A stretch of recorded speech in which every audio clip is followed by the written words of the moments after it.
Hello students, हम लोग chapter पढ़ रहे हैं परिवहन यानी कि ट्रांसपोर्टेशन। और आज की क्लास में देखेंगे हम लोग कि पौधों में पदार्थों के परिवहन की क्रिया विधि क्या है। तो चलिए मैं लिख देता हूं यहाँ पर पौधों में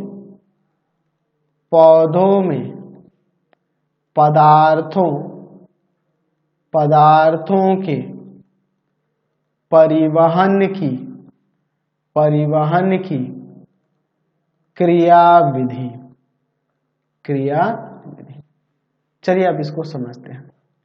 हम लोग पिछले वीडियो में देखे थे कि पौधों में जल, खनिज, लवण एवं खाद्य पदार्थों के परिवहन के लिए विशेष उत्तक, जिन्हें संवहन उत्तक कहते थे, जाइलम और फ्लोएम पाए जाते हैं। ठीक है, तो जाइलम और फ्लोएम का काम क्या होता है? जाइलम के लिए मैंने बताया था कि वह पौधे के मूल रोम से यानी कि जड़ों के द्वारा होते हुए, तनों से होते हुए पत्तियों तक जल और खनिज लवण को लेके आते हैं। जाइलम यही काम करता है। दूसरा फ्लोएम था, जो हरे भागों में, पौधे के हरे भागों में जो भोजन का निर्माण होता था, उसको इसके अनेक सभी अंगों तक भेजने का काम होता था। यानी कि दोनों क्रियाओं में, यानी कि ले जाने और चारों तरफ वितरित करने, इन दोनों क्रियाओं में हम लोग देख रहे हैं कि स्थानांतरण हो रहा है ना। जाइलम और फ्लोएम क्या कर रहे हैं? ये दोनों का दोनों उत्तक क्या कर रहे हैं? स्थानांतरण का काम कर रहे हैं। ये घुलित पदार्थों को एक जगह से दूसरे जगह तक भेजने का काम कर रहे हैं। अब यहीं तक ये परिवहन सीमित नहीं है। इसके बाद हम लोग ये देखे थे, याद है कि भोजन का निर्माण होने के बाद वहां कार्बन डाइऑक्साइड बनता था, जल बनता था, याद है? ठीक है, कार्बन डाइऑक्साइड और जल भी बनता था। तो कार्बन डाइऑक्साइड को ये पौधे अपने पत्तियों के वातरंध्रों द्वारा बाहर निकाल देते थे, और जल जो है, जल इसको वाष्पोत्सर्जन क्रिया द्वारा वाष्प के रूप में यह क्या करते हैं? अपने पत्तियों से वातावरण में बाहर छोड़ देते हैं। ठीक है, बाहर वातावरण में छोड़ देते हैं। तो जड़ के द्वारा जाइलम क्या करता था? जड़ के द्वारा जल को पत्तियों तक लाता है, लेकिन लगभग जितना जल लाता है उसका लगभग 10% ही प्रयोग हो पाता है पौधों में। बाकी 90% जो जल है ये वायुमंडल में मुक्त कर देते हैं। पत्तियां अपनी सतह से वायुमंडल में उसे मुक्त कर देती है। कौन सी विधि से? वाष्पोत्सर्जन विधि से। तो हम लोग यहाँ पे कह सकते हैं कि जल, खनिज, लवण और खाद्य पदार्थों का परिवहन किसी विकसित पौधे में दो क्रियाओं के सहयोग से होता है। एक तो स्थानांतरण हो रहा है जाइलम और फ्लोएम के द्वारा, और दूसरा वाष्पोत्सर्जन क्रिया द्वारा जल को बाहर निकाला जा रहा है। ठीक है, तो इसको चलिए हम लोग थोड़ा सा डिटेल में यहाँ पर लिख लेते हैं। जाहिर सी बात है, ऊपर जल बाहर निकलेगा तभी ना फिर नीचे से जल ऊपर की तरफ आएगा। जब ऊपर कमी होगी तो ये ऊपर की तरफ फिर नीचे जाइलम लेके आएगा। अच्छा, 90% जब वायुमंडल में ये छोड़ देंगे जल को, तो हमारा वायुमंडल में नमी बनी रहेगी, गर्मी कम होगा। इसी तरह बोला जाता है कि ज्यादा से ज्यादा प्लांट लगाइए, है कि नहीं? तो इसका फायदा देख रहे हैं ना आप लोग। तो चलिए हम लोग थोड़ा सा इसके बारे में लिख देते हैं, फिर आगे बढ़ते हैं। लिख सकते हैं इसमें कि जल, खनिज, लवण एवं खाद्य पदार्थों का परिवहन विकसित पौधे में जो डेवलप हो, विकसित पौधों में दो क्रियाओं के सहयोग से होता है। दो क्रियाओं के सहयोग से होता है। पहली क्रिया को हम लोग स्थानांतरण कहेंगे। स्थानांतरण जो जाइलम और फ्लोएम इन दोनों के द्वारा संपन्न होता है। स्थानांतरण जिसके द्वारा क्या होता है, तो लिख सकते हैं, जिसके द्वारा स्थानांतरण का काम जाइलम और फ्लोएम करता है ना जी, जिसके द्वारा घुलित पदार्थों का चालन पदार्थों का चालन पौधों के एक अंग से दूसरे अंगों तक होता है। दूसरी जो क्रिया है वह वाष्पोत्सर्जन है। वाष्पोत्सर्जन, तो इसमें क्या होता है, तो इसमें हम लोग लिख सकते हैं कि जिसके द्वारा जल पौधे के बाहरी वायवीय भागों द्वारा वाष्प के रूप में निकलकर हवा में मिल जाता है। तो ये दो क्रियाएं। चलिए अब हम लोग बात करेंगे आगे कि जल का परिवहन किस प्रकार से होता है, फिर खाद्य पदार्थों का परिवहन किस प्रकार से होता है पौधों में। ये सारी चीजें भी हम लोग देखने वाले हैं। चलिए देखते हैं कि जल का अवशोषण किस तरह से होता है पौधों के अंदर, और उनका परिवहन कैसे होता है। ठीक है, तो मैं यहाँ पे हेडिंग दे देता हूं, जल का अवशोषण एवं परिवहन। तो आप जलीय पौधों की बात करो या सामान्य पौधों की भी बात करेंगे तो वह जल का अवशोषण अपने मूल रोम के द्वारा करती है। ठीक है, मूल रोम, ये भी एक प्रकार का रूट ही होता है, जड़ ही होता है, जो हेयर साइज का एकदम पतला पतला होता है। तो ये क्या करते हैं, ये मूल रोम से कैसे जल ऊपर जाता है, पौधे के पत्तियों तक कैसे पहुंचता है, इसके बारे में हम लोग बात कर लेते हैं। एक्चुअल में यहाँ एक मूल दाब उत्पन्न होता है जिसके कारण यह आगे बढ़ता है, गति करता है। कैसे होता है, चलिए इसको समझ लेते हैं। देखिए एक्चुअल में जो पौधे के अंदर इनकी जो कोशिका रस होता है, ठीक है, इनकी कोशिकाओं का, पौधों की कोशिकाओं का जो कोशिका रस होता है उसका परासरण दाब यानी कि ऑस्मोटिक प्रेशर, एब्जॉर्ब करने की जो क्षमता होती है, वह जल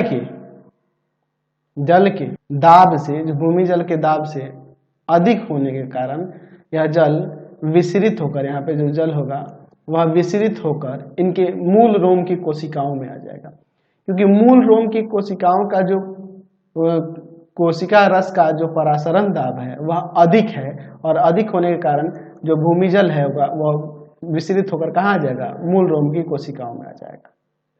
अच्छा, मूल रोम की कोशिकाओं में आएगा तो मूल रोम की कोशिकाएं जल आने से क्या हो जाएगा, मूल रोम की कोशिकाएं फूल जाएंगी, स्फीत हो जाएंगी, फूल जाएंगी।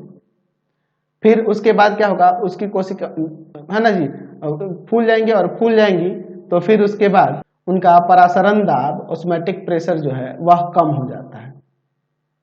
ठीक है, वह ऑस्मोटिक प्रेशर कम हो जाएगा। तो अब क्या होगा कि वो जो मूल रोम की जो कोशिकाएं हैं उसमें से कुछ जल जो होगा, हो जाएगा वह कार्टेक्स की कोशिकाओं में चली जाती है, कार्टेक्स आपके ये इनके तनों का एक भाग होता है, ये इनके शरीर में ही पाया जाता, कार्टेक्स की कोशिकाओं में विसरित हो जाएंगी।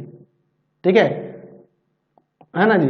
तो जब उसमें विसरित हो जाएंगी तो फिर से इसका परासरण, जब उसमें से जल थोड़ा सा इधर उधर हट जाएगा, यानी कि कार्टेक्स की कोशिकाओं में चला जाएगा, तो फिर ये आगे क्या होगा कि उसमें जो जल है वह आगे अगली कोशिका में, मूल रोम की अगली कोशिका में चला जाएगा।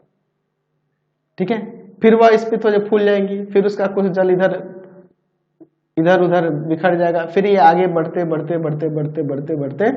पत्तियों तक पहुंच जाती है। तो आगे ये जाकर क्या हो जाती है, जब यहाँ से ये जल वाहिनी, ये कहाँ चल जाएंगी, तो जाइलम की जो वाहिनिकाएं और वाहिनिका है वाहिनिकाएं और वाहिका है उनके द्वारा पत्तियों तक पहुंच जाती हैं। तो एक्चुअल में यहाँ पर एक दाब उत्पन्न होता है जिसे मूल दाब कहते हैं, और इससे जल कुछ दूरी तक ऊपर चढ़ जाता है। मूल दाब के कारण ही जल कुछ दूरी तक ऊपर चढ़ जाता है, और जब यहाँ ऊपर चढ़ जाएगा तो ये आगे जाइलम के द्वारा आगे गति करके पत्तियों तक पहुंच जाता है। समझ गए? तो हम लोग इसमें लिख सकते हैं इस तरह से कि जलीय पौधों या जलीय पौधे मृदा से जल का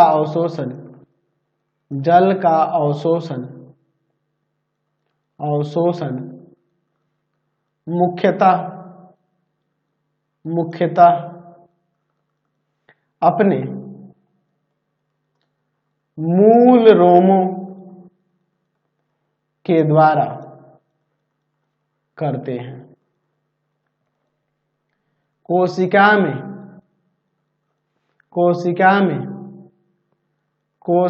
रस का परासरण दाब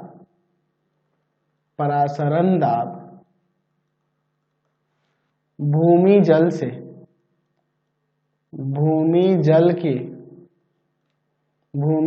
के दाब से अधिक होने से जल विसरित या फिर जल विसरण द्वारा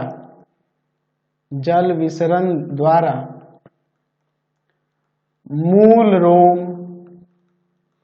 की कोशिकाओं में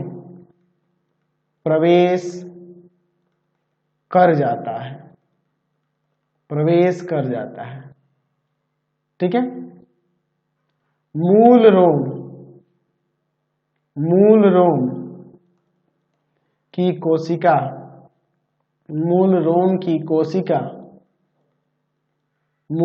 की कोशिका स्फीत अवस्था में आ जाती है। जब वो जल का अवशोषण होगा तो अवस्था में यानी फूल जाती है में आ जाती है,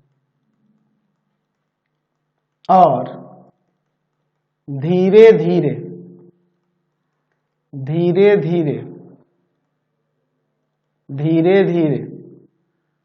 मूल रोम की कोशिका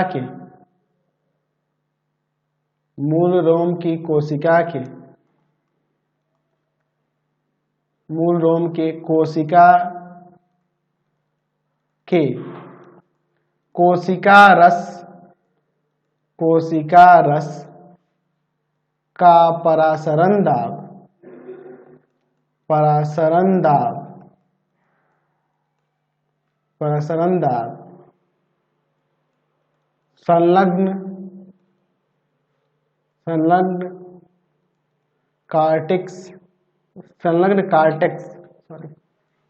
संलग्न कार्टेक्स की कोशिका से कम हो जाता है।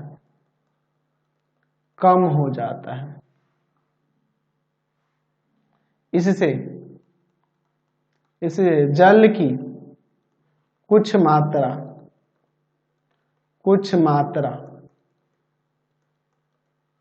कार्टेक्स की कोशिका में विसरित हो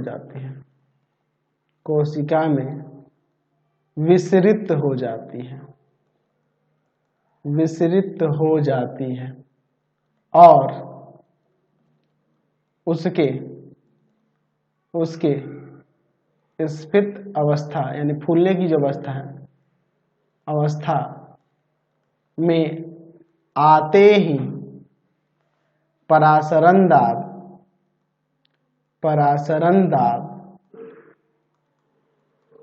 कम हो जाता है। तो इसी प्रकार ये लगातार आगे चल के यह होते रहता है, जिससे जल का विसरण हो जाता है। तो यहाँ लिख सकते हैं कि इस प्रकार इस क्रम में लगातार होने से इस कोशिका से दूसरी और दूसरी से तीसरी में होकर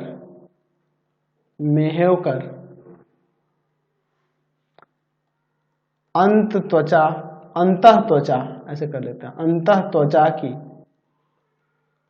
मार्ग कोशिकाओं से जाइलम वाहिनिकाओं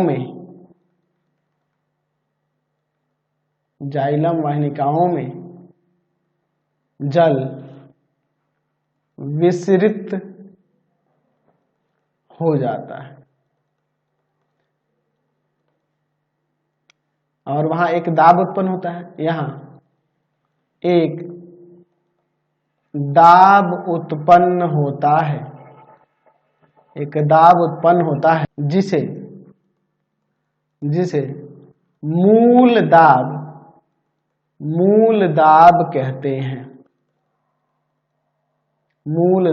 कहते हैं। इससे जल कुछ दूरी तक ऊपर चढ़ जाता है और इस प्रकार जल का परिवहन होता है। ठीक है, चलिए अब हम लोग बात करते हैं कि खनिज लवणों का अवशोषण किस तरह से होता है। ठीक है, तो एक्चुअल में खनिज लवण जो होते हैं वह आयन के रूप में अवशोषित होते हैं। ठीक है, आवश्यकता अनुसार पौधे आयन का अवशोषण मूल रोम के द्वारा ही इनकी कोशिका झिल्ली की बाहरी सतह पर स्थित खास पदार्थों के वाहक पदार्थ से ये जुड़े होते हैं, जिससे उनको ये अवशोषित करते हैं। चलिए तो पहले मैं हेडिंग दे देता हूं, उसके बाद देखते हैं खनिज लवणों का अवशोषण किस प्रकार से होता है। ठीक है, इसके बारे में बात करते हैं। तो एक्चुअल में मूल रोम से जो आयन का अवशोषण होता है, मूल रोम की जो कोशिका होती है, कोशिका झिल्ली की बाहरी सतह पर एक खास वाहक पदार्थ से यह जुड़ा रहता है, जो मिट्टी और जड़ के बीच आयन सांद्रण के बीच अंतर पैदा करता है और जिसे समाप्त करने के लिए मृदा से जल जो होते हैं जड़ में प्रविष्ट होता है और उसी के साथ साथ वहां पर खनिज लवण भी आयन के रूप में प्रविष्ट होता रहता है। ठीक है, तो हम लोग इसमें इसके बारे में थोड़ा सा यहाँ लिख सकते हैं कि परासरण के द्वारा, अभी देखे थे ना परासरण क्रिया जल के अवशोषण के लिए जो हो रही थी, परासरण के द्वारा मूल रोम केवल जल का अवशोषण करते हैं, परंतु या लेकिन खनिज लवणों का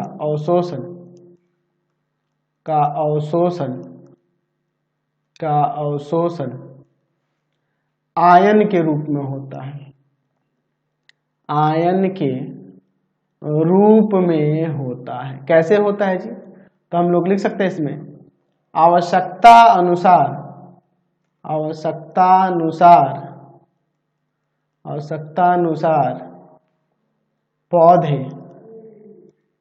पौधे आयनों का अवशोषण, आयनों का अवशोषण, आयनों का अवशोषण मूल रोमों या फिर मूल रोम की, ऐसे लिख सकते हैं, कोशिका झिल्ली, कोशिका झिल्ली की बाहरी सतह, बाहरी सतह पर स्थित खास वाहक पदार्थ, खास वाहक पदार्थ से जुड़कर करते हैं, जुड़कर करते हैं। ठीक है, इससे मृदा एवं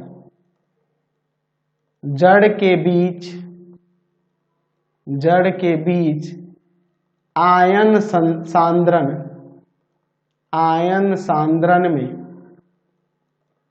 अंतर हो जाता है, अंतर हो जाता है, जिसे समाप्त करने के लिए मृदा से जल जड़ में प्रविष्ट होता है या होता रहता है। साथ ही खनिज लवणों का भी, खनिज लवण भी आवश्यकता अनुसार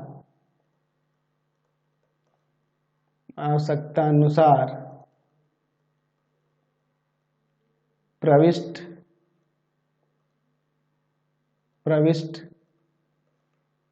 करता है। समझ गए? तो इस प्रकार से यह क्रिया होती है। समझ गए ना? तो फिलहाल इस वीडियो में यहीं तक रहने देते हैं, नेक्स्ट वीडियो में आगे देखेंगे। आपको हमारे 3 चैनलों को सब्सक्राइब करना होगा। पहला है pathfinder classes Chhapra, pathfinder classes Chhapra. दूसरा है आपके पास भारती भवन रविकांत सर, भारती भवन रविकांत सर। और तीसरा चैनल है रविकांत सर के नाम से। तीनों को सब्सक्राइब कर लेंगे और इससे रिलेटेड वीडियो के लिए सीधे डिस्क्रिप्शन में जाएंगे। इससे रिलेटेड नोट्स के लिए गूगल पे जाकर सर्च करेंगे www.ravikantsir.in और यहाँ जाकर आप सभी क्लासेस के नोट्स और उनके PDF को डाउनलोड कर सकते हैं, पढ़ सकते हैं। इंस्टाग्राम और फेसबुक पे जाके पाथफाइंडर क्लासेस छपरा को लाइक एंड फॉलो करना नहीं भूलेंगे। Thanks for watching the video.